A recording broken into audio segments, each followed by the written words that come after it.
அஸ்ஸலாமு அலைக்கும்.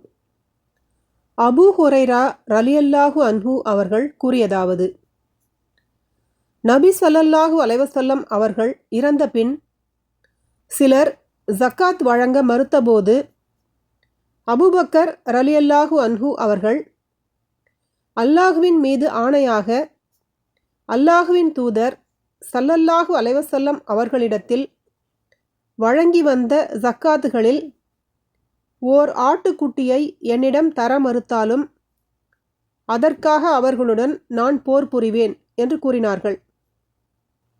அப்போது உமர் ரலியல்லாஹு அன்ஹு அவர்கள், ஜக்காத் கொடுக்க மறுத்தவர்கள் மீது போர் தொடுக்கும் முடிவை எடுக்கும்படி அபூபக்கர் ரலியல்லாஹு அன்ஹு அவர்களின் இதயத்தை அல்லாஹ் விரிவாக்கிவிட்டான் என்பதைத் தவிர வேறெதுவும் நான் கருதவில்லை. அதுதான் சரியானது என்பதை நான் அறிந்து கொண்டேன் என்று கூறினார்கள்.